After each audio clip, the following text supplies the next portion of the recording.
Hey guys, so today I'm going to be looking at is she serious moments. So yeah, let's just get right into the video. The time this mother yelled at me for saying excuse me.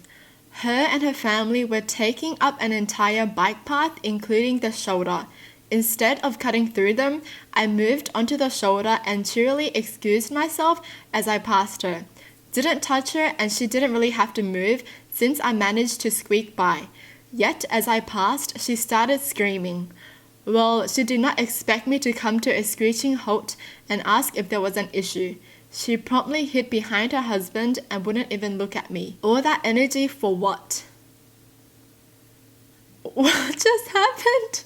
What is this? Seriously? They just went past you without even touching you. Like, it's not like they bumped into you, right? I mean, if someone bumped into you and they didn't say sorry, then that's different. I still wouldn't cause a scene if that happened though. But like, I'm just saying, like this one, they didn't even bump into her. They just said, oh, excuse me, and just went by. What's your problem? After escalating, they go hiding. Oh no, he's actually coming back. A couple sat down at the movie theater 15 minutes into the movie. The lady sits right beside me and is holding a full conversation at full volume with the man barely acknowledging her. I politely ask her to lower her voice as it is distracting. She stares forward for 2 minutes before leaning over. Maybe if you weren't listening to my conversation, you wouldn't be distracted. I was too livid to even respond, and the movie was ruined. Rude? I swear. If you go in to watch a movie, please know that there are people there trying to enjoy the movie and they're paying to watch the movie, so please don't ruin the experience with your loud mouth. You know what I mean? Oh my gosh, I'll be pissed too. A woman claimed to have left her money at home while I was working one day after she ordered 2 sandwiches. They take about 10 minutes to cook. I said, that's okay, when you come back they will be ready. She said she wanted the sandwiches first and that she'd be right back after she and her daughter ate because they lived around the corner. I said, if you live right around the corner, you'll be back before the sandwiches are done, but I can't give you food before you pay. She lost her calm on me. It was wild. She left with no food and didn't come back. Seriously? Like she said she lives around the corner, so yeah, you can go get your money and then get your food because your food isn't even gonna be ready when you're back. You know? I'm just confused. Yeah. And why are you angry? I mean, like, if it really was true, she should have just went back home and then get the money to buy the sandwiches. Because, like she said, it's really close and she'll be right back. Like, why are you contradicting yourself? There was a girl in my class who was such an idiot and she would outwardly disrespect the professor all the time. This one time, while the professor was talking, she started to whistle. He stopped the class in disbelief and asked her why she was doing it and why she was being disruptive, and she said it's a thing she does without even thinking. And then whistled again and was like, see? Oh my gosh. If you're not gonna be in the class to learn, get out. Like, this isn't even in high school. You're in university and you're gonna be doing this kind of thing. People pay to be there, dude. Get out. This makes me mad because people pay to be studying in university. Really? I used to work at the register of my college campus store. People mostly came in to buy energy drinks, gum or whatever, but you could also buy sweatshirts and even computers. But given most people only bought one small thing, we didn't have carts or baskets anywhere for shoppers. Anyway, one day a woman comes in, a student's mom I'm guessing, and asks me for help to reach a sweater on the top shelf. I grab it for her and go to hand it to her, but she motions at me to hold on for it. She proceeded to walk around the store grabbing several items and then giving them to me to hold. She literally shopped for 10 minutes using me as a personal shopping cart. Luckily, I had a coworker in the store on the same shift, so he was able to handle the register.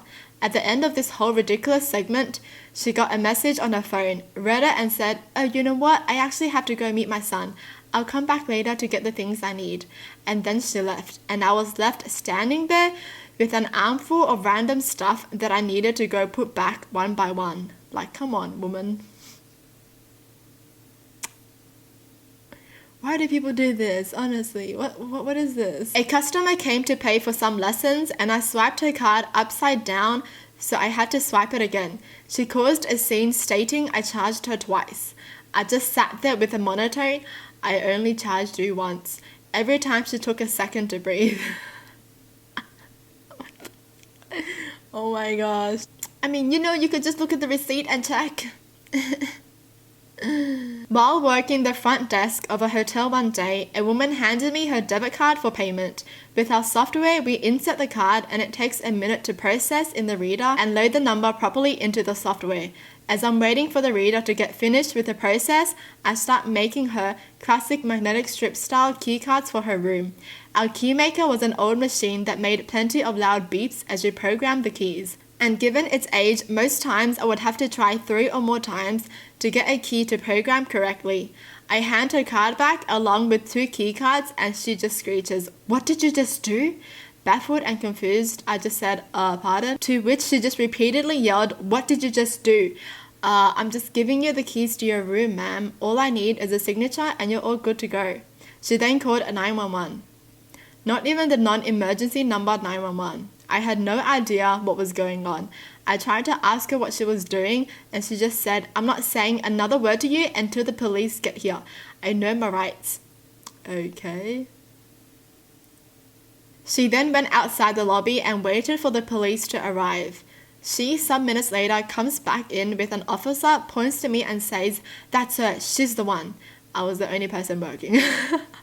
I love how they're like, of course I'm the only one here in this room. Long story short, it comes to light that she thought me making her key card for her was me swiping her debit card multiple times and charging her thousands of dollars. The officer comes behind the desk, asks me to repeat the process I did with the key card reader, and asks her if that was a noise she heard. She yells, "Yes, you see?" He then tells her that was the sound of the key card maker and not me swiping her debit card. She just stood there staring for a second before getting red in the face, grabbing her belongings, leaving the keys and unsigned folio for the room with me, and stormed out while yelling, "I don't have to deal with this." But then called a few hours later about the single approval hold for the room that was put on her card, accusing me of trying to steal from her again. I'm so done with these people. Why don't you see what's going on first? Why didn't she talk to them like a normal human being and ask what was going on? Talk to them normally. Don't yell at them. On multiple occasions, I've had mothers try to leave their kids with me because I'm in childcare. I literally have to stop telling mums I'm a nanny because I end up getting a strange baby plopped in my lap. The worst was at a park. I was chilling and reading. A mother sits next to me on the bench with her baby. We start chatting a little. "Oh, your baby is such a cutie," stuff like that. This woman stands up, places her baby in my lap, diaper bag next to me and says she'll be right back. Didn't ask, just put her baby in my lap and walks away. I'm just hoping she doesn't always do this. Oh my gosh. I don't even trust my dog with nobody. How do you just trust someone to handle your baby like that? What do you mean you'll be right back? You're leaving your baby with someone at a park? What if they just leave? Not everyone is nice, okay? This one girl in my class loved to apply perfume whenever she could, despite the fact that the girl sitting next to her was very sensitive to fragrance. One day she sprayed a whole bunch on and the girl started having a coughing fit and then a migraine and was sent to the nurse's office to calm down. When the teacher asked the girl why she did that, all she said was, "What's the big deal? It's not my fault." And she knew about it, that the girl next to her was sensitive to fragrance. There are some people like this, they do things on purpose and be like, "What? So what?" See, this is why I only like dogs. 20 years ago, a girl tried to fight me in a bar. All I did was look at her funny, unintentionally. I was going to the bar for a round of drinks and forgot the order. Happened to be looking at her when I was lost in thought. Anyway, she challenged me outside. I couldn't believe it. I'm 6'1" and 220 and she was small. Anyways, the bouncer heard her and kicked her out. She was still in the sidewalk an hour later when we left. Followed me to my car, pushing me and punching my back. It was surreal. Why are you trying to intimidate someone so much bigger than you? I'm glad this guy kept his calm. You know, I'm just glad. Because that could have went wrong. Someone asked if I could break a $100 bill in pennies. I just looked at her. Looked around to make sure I was definitely not currently working in a bank. It was a bakery. And said sorry. What the heck? I would understand it if it was like bills because it's way easier, you know, like $5 $20 bills. That's normal. But pennies? Are you kidding me? Are you kidding me? Well, that's it for the video. Hope you guys enjoyed. Tell me in the comments down below what your thoughts are. And as always, thanks for watching. Hope you guys liked it. And I'll see you guys next time. Bye!